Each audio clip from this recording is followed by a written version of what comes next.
जय हिंद साथियों, स्वागत है आपका आपके अपने परिवार यूनिक स्टडी सेंटर के ऑनलाइन क्लासेस में एक कदम सफलता की ओर।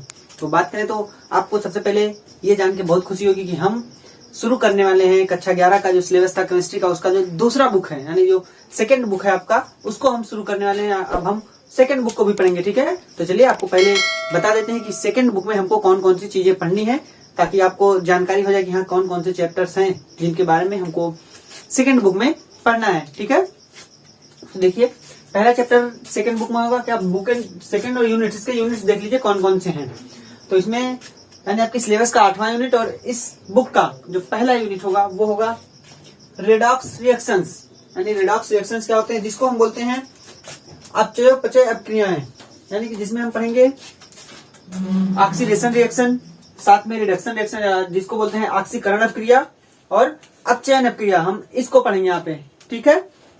और देखिए दूसरा जो चैप्टर होगा इसमें यानी 9वां यूनिट जो होगा वो आपका वो होगा हाइड्रोजन, अर्थात हाइड्रोजन।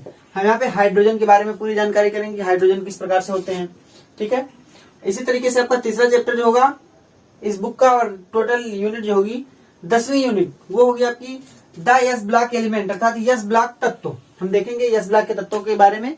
हमने क्लासिफिकेशन में थोड़ा बहुत जानकारी प्राप्त की थी एस ब्लॉक के बारे में, पी ब्लॉक के बारे में, डी ब्लॉक के बारे में, लेकिन यहाँ पे हम एस ब्लॉक के तत्वों के बारे में पूरी चीज पढ़ेंगे, ठीक है। कुछ भी नहीं छूटेगा एस ब्लॉक के तत्वों के लिए। उसके बाद देखिए जो 11वीं यूनिट होगी वो होगी द पी ब्लॉक एलिमेंट, यानी पी ब्लॉक तत्व। यहाँ पे हम पी ब्लॉक को अच्छे से पढ़ेंगे, कौन कौन से एलिमेंट्स पाए जाते हैं, किस प्रकार के गुण रखते हैं, सब कुछ हम इसी चैप्टर में पढ़ेंगे, ठीक है। और इसी तरीके से होगा हमारा 12वां चैप्टर जो कि बहुत ही इंपॉर्टेंट होगा, जिसका नाम है ऑर्गेनिक केमिस्ट्री, यानी some basic principles and techniques, जिसको हम बोलते हैं कार्बनिक रसायन और इसके कुछ मूलभूत सिद्धांत और कुछ विधियां, ठीक है, जिनका यूज हम कार्बनिक रसायन में करेंगे, वो इस चैप्टर में पढ़ेंगे। है तो ऑर्गेनिक रसायन यानी कार्बनिक रसायन का बेसिक बोल सकते हैं ना, तो कार्बनिक रसायन का बेसिक होगा इसमें, ठीक है। उसके बाद होगा हमारा 13वां चैप्टर जो कि होगा क्या, हाइड्रोकार्बन। हाइड्रोकार्बन कहें तो हाइड्रोजन और कार्बन से मिलकर जो कंपाउंड बनेंगे उनको हम इसमें पढ़ेंगे ना, हाइड्रोकार्बन। नाम से ही पता चला हाइड्रो अर्थात हाइड्रोजन, कार्बन का मतलब कार्बन, तो हम कह सकते हैं जो हाइड्रोजन और कार्बन से मिलकर बनेंगे उनको हम इस चैप्टर में पढ़ेंगे, जो कि होगा हाइड्रोकार्बन। और भी चीजें मिलेंगी इसमें, नाइट्रोजन हुआ, ऑक्सीजन हुआ, क्लोरीन हुआ, ब्रोमीन हुआ, ये भी चीजें इसमें मिलेंगी, साथ में सल्फर हुआ, ठीक है, ये हुआ। और फिर लास्ट चैप्टर जो होगा वो होगा एनवायरमेंटल केमिस्ट्री, अर्थात पर्यावरणीय रसायन। इसमें हम देखेंगे कि हमारे पर्यावरण में रसायन विज्ञान का क्या महत्व है, किस तरीके से रसायन विज्ञान हमारे पर्यावरण में उपस्थित है, ठीक है, कौन कौन से कार्य कर रहा है, किस प्रकार से वो हमको प्रभावित कर रहा है, हमारे पर्यावरण को प्रभावित कर रहा है। तो हम यहाँ पे उसके बारे में पढ़ेंगे किसमें, एनवायरमेंटल केमिस्ट्री में, अर्थात पर्यावरणीय रसायन में, ठीक है। तो टोटल ये 7 चैप्टर आपको सेकेंड बुक में भी पढ़ने हैं, जो कि 7 ही चैप्टर हमको पहली बुक में भी पढ़ने थे, ठीक है। तो हम शुरू करेंगे आज पहला वाला चैप्टर, वो भी इंट्रोडक्शन के लिए होगा पहले वाले चैप्टर का, जो कि होगा क्या, रेडॉक्स रिएक्शन। तो हम देखते हैं कि यूनिट 8 हम शुरू करते हैं, जिसमें रेडॉक्स रिएक्शन में हम देखते हैं कौन कौन से टॉपिक हमको इसमें कवर करने हैं, ठीक है। तो आप देख लीजिए यही चैप्टर हमको पढ़ने हैं अब। तो हम अब देखेंगे यूनिट नंबर 8 जो कि है रेडॉक्स रिएक्शन अर्थात अपचय अपचय अभिक्रियाएं, ठीक है। तो हम देखेंगे कि इस यूनिट में हमको कौन कौन से टॉपिक कवर करने, यानी कौन कौन से टॉपिक हमको पढ़ने हैं।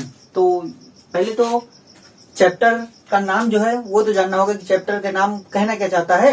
यहाँ पे जो यूनिट का नाम है वो है रेडॉक्स रिएक्शन अर्थात अपचय अपचय अपक्रियाएं।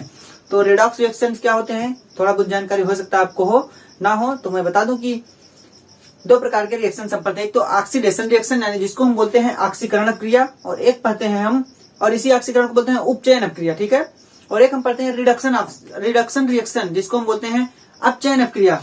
तो जब किसी रासायनिक अपक्रिया में ये दोनों रिएक्शंस साथ साथ होते हैं, यानी ये जो अपक्रियाएं साथ साथ होती हैं, तो ऑक्सीकरण अपक्रिया और साथ में उसके अपचयन अपक्रिया दोनों साथ साथ होती है, तब उसको हम बोलते हैं कि वहां पे रेडॉक्स रिएक्शन है, अर्थात उसी अपक्रिया को हम बोलेंगे कि वो अपचय अपचय अपक्रियाएं हैं, ठीक है। तो यही बात होगी अपचय अपचय अपक्रियाएं में।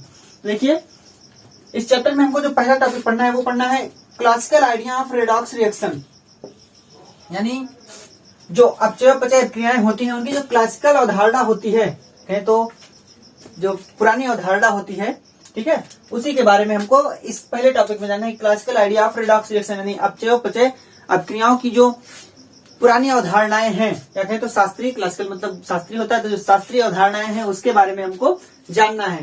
ठीक है, तो जिसमें हमको पहला पॉइंट जानना होगा क्या, ऑक्सीडेशन रिएक्शन। मैंने बताया ऑक्सीडेशन रिएक्शन जिसको हम बोलते हैं क्या, ऑक्सीकरण अभिक्रियाएं। तो हम देखेंगे कि ऑक्सीकरण अभिक्रियाएं क्या होती हैं।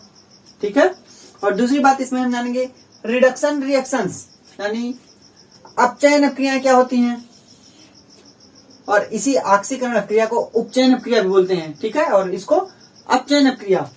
ठीक है, तो ये होगा हमारे पहले पॉइंट में। ओके, इसी तरीके से जब हम जान जाएंगे कि ये ऑक्सीडेशन रिएक्शन क्या होते हैं, रिडक्शन रिएक्शन क्या होते हैं, इनके आधार पर हम जानेंगे कि रेडॉक्स रिएक्शन क्या होता है, यानी अपचय अपचय क्रियाएं क्या होती हैं जिसमें दोनों क्रियाएं साथ साथ हों। और उसके बाद हम जानेंगे क्या, redox reactions in term of electron transfer reaction, मतलब हम उन्हीं अपचय अपचय क्रियाओं को जानेंगे किसके टर्म में, इलेक्ट्रॉन ट्रांसफर रिएक्शन के टर्म में, अर्थात इलेक्ट्रॉन स्थानांतरण अभिक्रियाओं के रूप में उसकी पहचान करेंगे। यानी क्या, इलेक्ट्रॉन स्थानांतरण अभिक्रियाओं के रूप में अपचयोपचय अभिक्रियाएं, मतलब हम रेडॉक्स रिएक्शन तो देखेंगे लेकिन वो किसके रूप में होगा इलेक्ट्रॉन स्थानांतरण अभिक्रियाओं के रूप में, मतलब वहां पे इलेक्ट्रॉन का स्थानांतरण होगा। ठीक है, यहाँ पे ऑक्सीडेशन और रिडक्शन रिएक्शन में हम हाइड्रोजन को लेकर के कहेंगे, हम कहेंगे ऑक्सीजन को लेकर के, इनकी डिफिनेशन देखेंगे, लेकिन यहाँ पे जो हम देखेंगे वो होगा सिर्फ इलेक्ट्रॉन का स्थानांतरण देख के। ठीक है, यहाँ पे ऑक्सीजन या हाइड्रोजन या और कोई पॉजिटिव या निगेटिव आयंस को नहीं देखना होगा, यहाँ पे सिर्फ इलेक्ट्रॉन को देखना होगा कि इलेक्ट्रॉन का स्थानांतरण कहाँ से कहाँ पे हो रहा है। ठीक है, वहां पे हम इसके बारे में देखेंगे। ठीक है, फिर इसी टॉपिक के अंतर्गत हमको पढ़ना है कॉम्पिटिटिव इलेक्ट्रॉन ट्रांसफर रिएक्शन, मतलब प्रतियोगी इलेक्ट्रॉन स्थानांतरण अभिक्रियाएं। ठीक है, तो हम इसमें जानेंगे कॉम्पिटिटिव इलेक्ट्रॉन ट्रांसफर अभिक्रियाएं, ठीक, जिसमें होगा प्रतियोगी इलेक्ट्रॉन स्थानांतरण अभिक्रियाएं। ये दो टॉपिक्स में, और टॉपिक्स देखते हैं कौन कौन से इस चैप्टर में और टॉपिक्स बचे हुए हैं। तो उन दो टॉपिक्स को देखने के बाद जो कि था classical idea of redox reaction, जिसमें हमने ऑक्सीडेशन और रिडक्शन के बारे में जानेंगे, और होगा redox reaction in term of electron transfer reaction. ठीक है, ये दो टॉपिक्स में। और तीसरा टॉपिक देखिए क्या होने वाला है, बहुत ही इंपॉर्टेंट टॉपिक, जो कि होगा ऑक्सीडेशन नंबर, अर्थात ऑक्सीकरण संख्या। हम जानेंगे कि ये ऑक्सीकरण संख्या क्या होती है, ऑक्सीकरण संख्या निकालना आता भी है। ठीक है, पेपर्स में। तो ऑक्सीकरण संख्या हम देखेंगे कि ऑक्सीकरण संख्या क्या होती है, जो कि आपके इसी चैप्टर से संबंधित है, यानी रेडॉक्स रिएक्शन से। ठीक है, ऑक्सीकरण संख्या प्लस भी होती है और माइनस भी होती है। माइनस का मतलब वो इलेक्ट्रॉन लेगा और प्लस का मतलब इलेक्ट्रॉन देगा। ठीक है, देखिए जिसमें हमको देखना है टाइप्स ऑफ रेडॉक्स रिएक्शंस। हम देखेंगे यहाँ पे अपचयोपचय अभिक्रियाओं के प्रकार, मतलब कि जो रेडॉक्स रिएक्शंस होते हैं वो कितने प्रकार के होते हैं उसके बारे में हम इस टॉपिक में देखेंगे। ठीक है, यानी सीधे देखेंगे कि हम रिएक्शंस के प्रकार को देखेंगे। ओके, यानी अपचयोपचय अभिक्रियाओं के प्रकार, जिसमें क्या होगा, जिसमें हमारा पहला होगा कॉम्बिनेशन रिएक्शन, जिसको हम बोलते हैं योग अभिक्रियाएं। मतलब वहां पे कोई भी प्रोडक्ट कहे तो दो अभिकारकों का मिल करके योग होगा तो सिर्फ उत्पाद बनेगा, वहां पे कुछ कहे तो विस्थापन नहीं होगा, वहां पे सिर्फ योग ही होगा।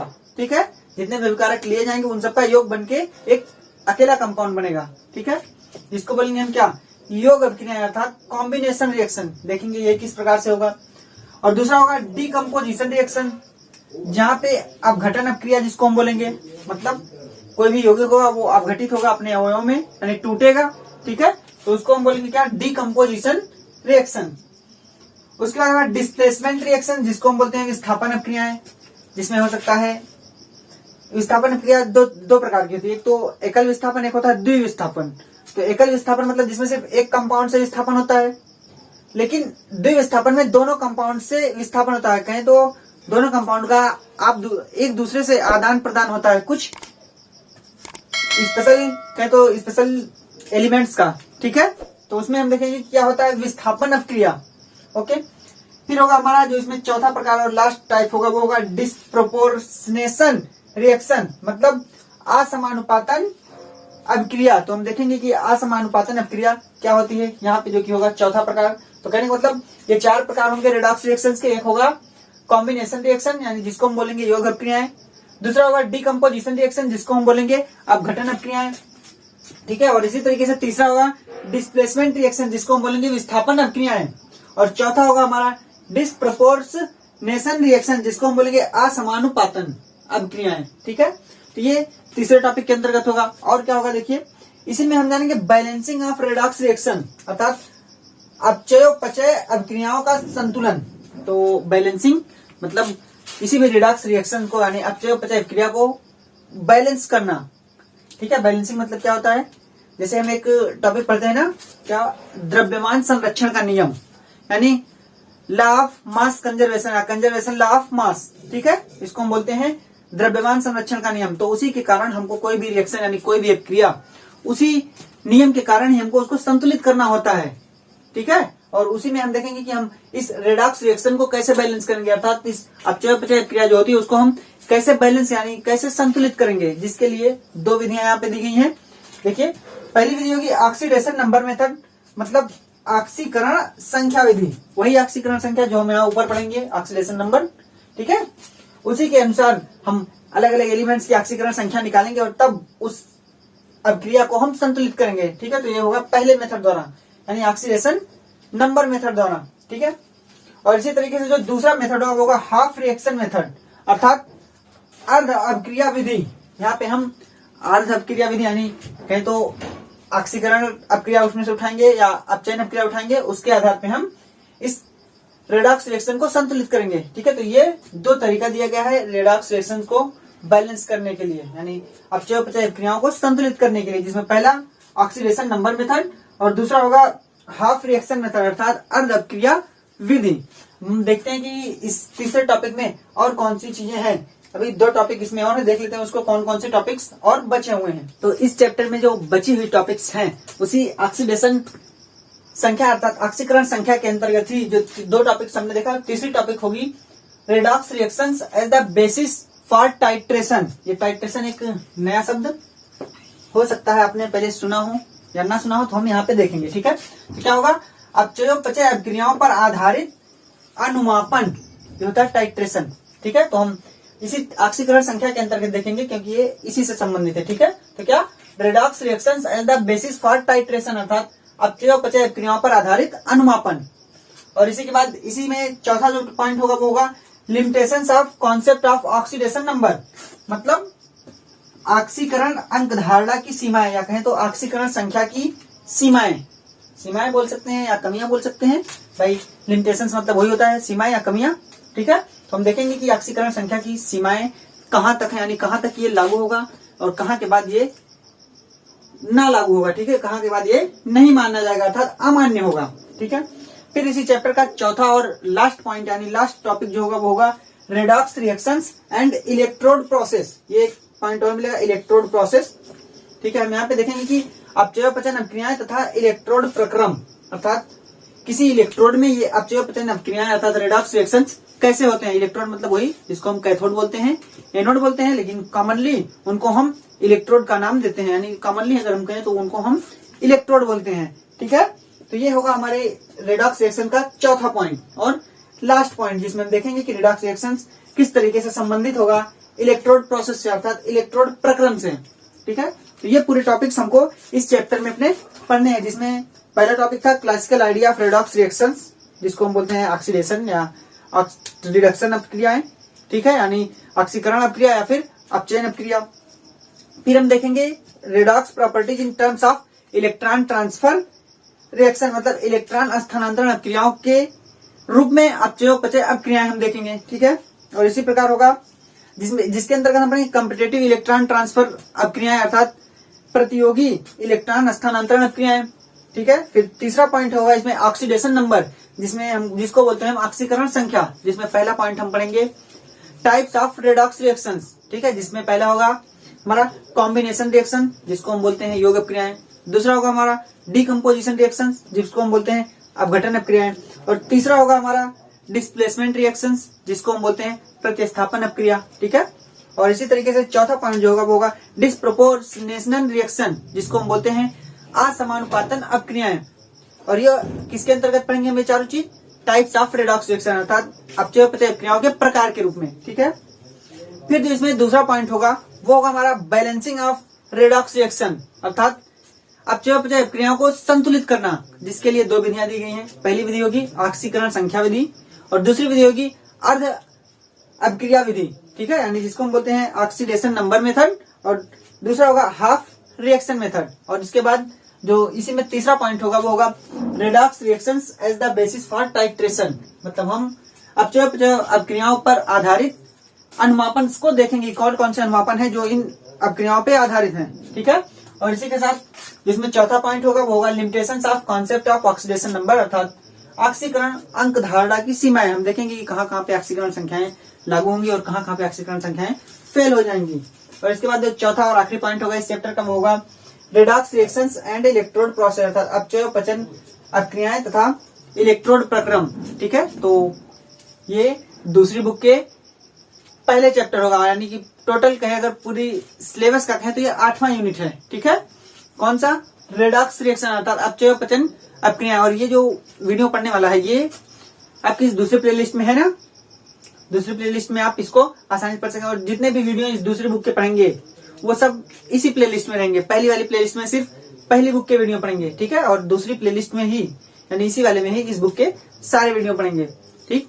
तो अगर आप हमारे चैनल पे नए हो तो सबसे पहले तो चैनल को सब्सक्राइब कीजिए, और अगर आपको वीडियो अच्छी लगी हो तो वीडियो को लाइक भी कीजिएगा और शेयर भी कीजिए, जिससे अधिक से अधिक लोगों तक ये वीडियो हमारा पहुंचे, ठीक है। तो चलिए मिलते हैं अपने अगले वीडियो में। इसका जो पहला टॉपिक होगा classical idea of redox reaction यानी ऑक्सीडेशन और रिडक्शन रिएक्शन उसके साथ, ठीक है। तो चलिए मिलते हैं, तब तक के लिए धन्यवाद एंड जय हिंद।